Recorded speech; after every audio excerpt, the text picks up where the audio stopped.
नमस्ते छात्रों, कक्षा 10वीं के अंतर्गत अभ्यास हेतु में आज हम दिन क्रमांक 44 की ओर आ रहे हैं। श्रवण, वाचन और भाषण, यह इसके क्षेत्र आज के लिए हैं।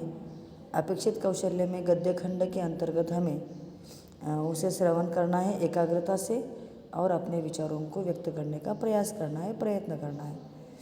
आओ पता करें में शिष्टाचार क्या होता है, शिष्टाचार का अर्थ क्या है, विद्यार्थी अपने मित्रों के साथ कैसे व्यवहार करते हैं बताने के लिए कहेंगे। शिष्टाचार में जैसे कि अपने मित्र हो गए तो मित्रों को सहायता करना, उससे सहृदयतापूर्वक मीठी भाषा का व्यवहार करना, उसकी ज़रूरतों को पूर्ण करने का प्रयास करना और मित्र के हर किसी सुख दुख में शामिल होने का प्रयास करना। तथा शिष्टाचार में और हम देख सकते हैं किसी अगर कोई अपाहिज होगा या कि कोई निराधार होगा तो उसकी मदद करना, उसकी सहायता करना। साथ ही साथ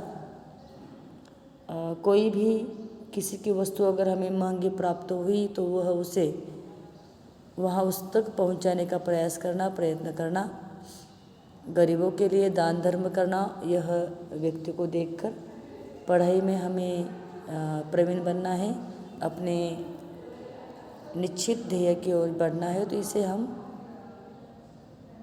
शिष्टाचार कहेंगे। यहाँ पर जो अनुच्छेद दिया है ना, उस अनुच्छेद पर हमें प्रश्न तैयार करने हैं, यानी आकलन। जैसे कि पहला वाक्य है, जब 3 दिन की अनथक खोज के बाद बाबू राम गोपाल एक नौकर ढूंढ कर लाए तो उनकी क्रुद्ध श्रीमती और भी बिगड़ उठी। पलंग पर बैठे बैठे उन्होंने नौकर को सिर से पांव तक देखा और देखते ही मुंह फेर दिया। इस तरह के पहले 2-2.5 पंक्तियों को मैंने पढ़ा है। तो यहाँ पर प्रश्न कैसे तैयार कर सकते हैं हम, मैंने पहले भी बताया तुम्हें। प्रश्नवाचक सर्वनाम जैसे कौन, कैसे, कब, कितने, इस तरह के कैसे, कब, किसे, इस तरह के शब्दों को हमें लेना है। तो यहाँ पर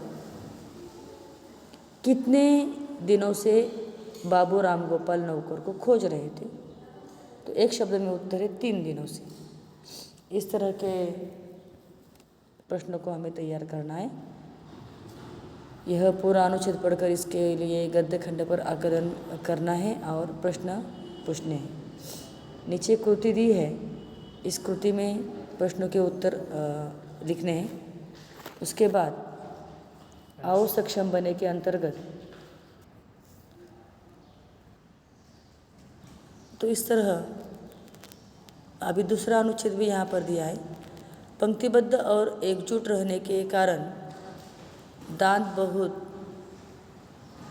दुस्साहसी हो गए थे। एक दिन वे गर्व में चूर होकर जिह्वा से बोले, हम 32 घनिष्ठ मित्र हैं, एक से एक मजबूत, तू ठहरी अकेली, चाहे तो तुझे बाहर ही न निकलने दे। जिह्वा ने पहली बार ऐसा कलुषित विचार सुना था। वह हंसकर बोली, ऊपर से एकदम सफ़ेद और स्वच्छ हो पर मन से बड़े कपटी हो।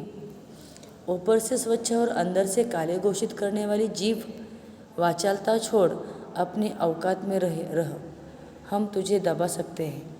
यह मत भूल कि तू हमारी कृपा पर ही राज करती रही है।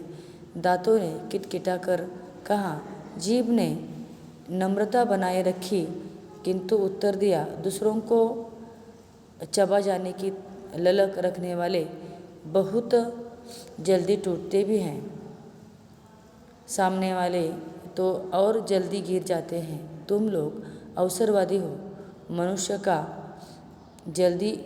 का साथ तभी तक देते हो जब तक वह जवान रहता है, वृद्धावस्था में तो उसे असहाय छोड़कर चल देते हो।